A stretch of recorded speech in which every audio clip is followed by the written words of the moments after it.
श्री हरिवंश महाराज जी। महाराज जी, मैंने कुछ ही दिन पहले कॉलेज जाना शुरू किया है। वहाँ जब मैं अपने सहपाठियों से बात करती हूँ तो वो हमेशा लड़कों और अपने बॉयफ्रेंड्स की ही बात करते रहते हैं, जिसकी वजह से मुझे उनसे बात करना अच्छा नहीं लगता। जब बात नहीं करती तो अहंकारी कहते हैं। वो अहंकारी ठीक है, लेकिन बात करना ठीक नहीं। अहंकारी को हमको कहें या हमको बेवकूफ़ कहें या पुराने ज़माने की कहें, ये बात ठीक है, लेकिन हमको ऐसे बच्चों से बात नहीं करनी जो हमारे अंदर गंदी बातें डालें, जो गंदे संस्कार डालें, जो गंदे मार्ग में बढ़ने के लिए कहें। मित्र वही होता है जो अच्छे मार्ग में बढ़ावे, कुपंथ का त्याग कराकर सुपंथ में चलावे, उसे मित्र कहते हैं। बिल्कुल आप अपने को सुरक्षित रखिए। देखो, जब तक आप पढ़ाई में हो, जब तक आप अपने जीवन को किसी पद पर, किसी उन्नति पर ना, तब तक मनोरंजन में मत लगो। ये जो देह का गलत संबंध है, ये तुम्हारे मन को इतनी जल्दी खींच लेगा कि फिर पढ़ाई में भी मन नहीं लगेगा, आपको अपने मम्मी पापा की आज्ञा का पालन करने का मन नहीं लगेगा। धीरे धीरे आप व्यसन में उतर जाएंगे, धीरे धीरे आप गंदे आचरणों में उतर जाएंगे।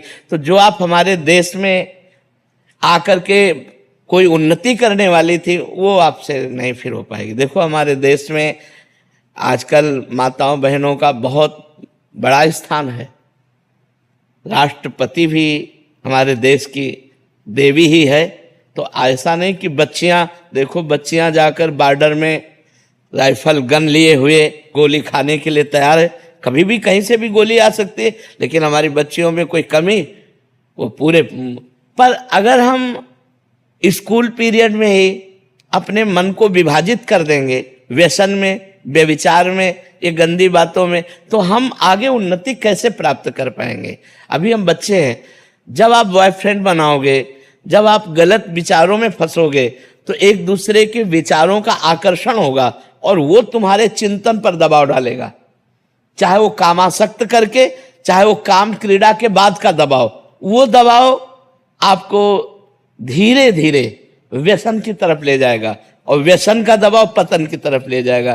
देखो, बच्चा बोला ना कि हम जब स्कूल में जाने की, तो स्कूल के हमारे मित्र हमको ऐसा, और अगर हम वैसा नहीं चलते तो हमें अहंकारी। तो अब इस बच्चे से पूछो कि तुम्हारे संग में कितने ऐसे हैं जो तुम्हारा साथ देने वाले हैं? कोई साथ नहीं देगा, उपहास और करेगा।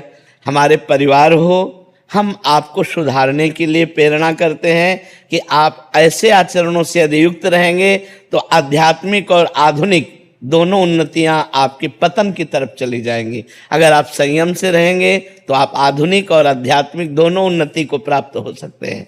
तो आप बच्चा अपनी स्थिति में रहिएगा, किसी के चक्कर में मत पड़ेगा। कोई अहंकारी कहे या कोई पुराने जमाने की कहे या कोई बेवकूफ़ कहे, हमको इन बातों से लेना देना नहीं। हमें धर्म से चलना है, पवित्र होकर चलना है। आयुषी मिश्रा जी, मथुरा से।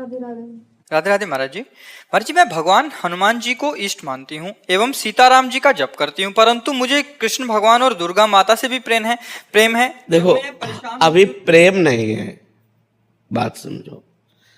अभी प्रेम नहीं है, अभी उपासना और साधना चल रही है। तो जिधर देखो उधर अपने ही प्रभु हैं। दुर्गा जी में देखो तो अपने प्रभु दिखाई देते हैं कि माँ है, भगवान शंकर में देखो तो पिता है, गणेश जी में देखो तो बप्पा है। जहाँ देखो अपने ही प्रभु दिखाई दे रहा है, लेकिन इसे प्रेम नहीं कहते।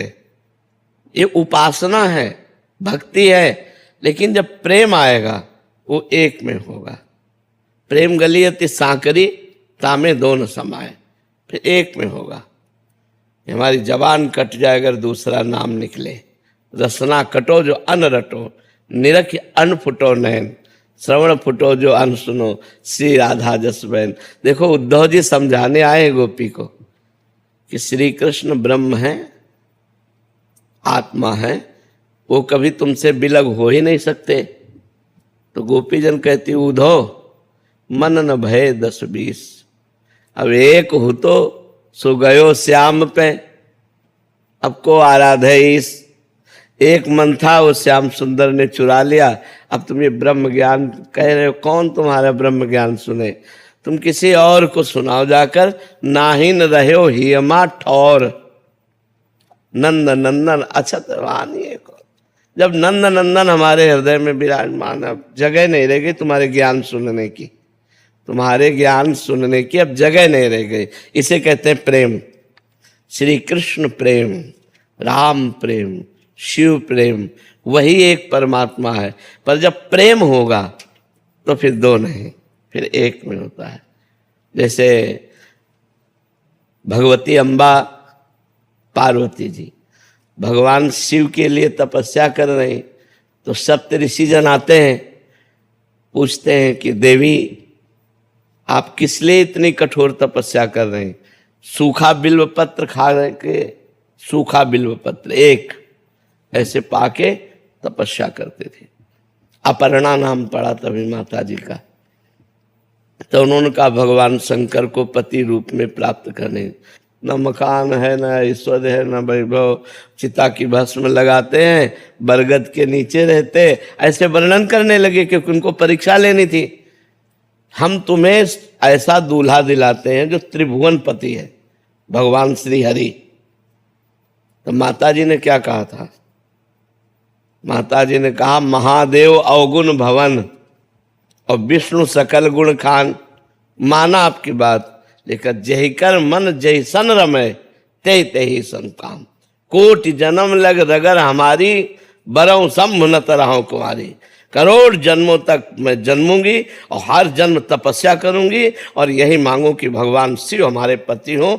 कोटि जन्म लग रगर हमारी बरऊ शंभुनता रहो कुमारी। अब वरण करूंगी तो शिव को ही, नहीं तो कुंवारी शरीर त्याग दूंगी और फिर भजन करूंगी, फिर भगवान शिव को प्राप्त। ये है प्रेम कि दिखा रहे कि विष्णु से कोटि जन्म लग रगर हमारी बरऊ शंभुनता रहो कुमारी।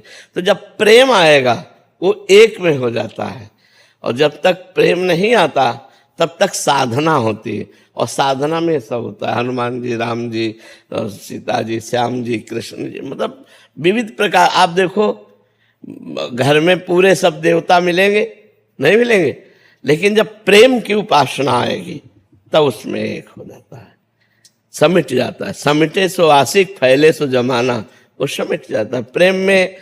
फिर दूसरी तरफ नेत्र उठते ही नहीं। भगवान वो स्थिति कब आती? करती रहो, नाम जप करते रहो, नाम जप करती रहो, यही साधना करती रहो। जब हम शुरुआत किए थे ना तो इतनी चालीसा पाठ करते थे, हनुमान चालीसा, शिव चालीसा, ये चालीसा, वो चालीसा, ये पाठ, वो पाठ। धीरे धीरे धीरे धीरे धीरे धीरे वो आगे बढ़ा जाता है। अब ककाहरे ना आवे तो डिग्री कहाँ से पा लेगा? ककाहरा सही ढंग से आवे तो धीरे धीरे फिर वो डिग्री तक पहुंच जाएगा। तो हमें साधना यहाँ से शुरू करनी, आगे भगवान खुद रास्ता दे देंगे। सही चल रहे हो, कोई गलत नहीं है, पर धीरे धीरे प्रेम की जब बात आएगी तो प्रेम गलियति सांकरी तामे दो न समाए, उसमें एक ही निश्चय हो जाता है, शिव तो बस शिव शिव शिव। अब नरक मिले चाहे स्वर्ग, हम इसकी परवाह नहीं। अब मैं शिव को नहीं छोड़ सकता। राम तो राम राम राम, बने तो रघुवर ते बने, बिगड़े तो भरपूर, तुलसी और अंते बने, ताबन में पे धूर। ये मतलब ये प्रेम का विषय है।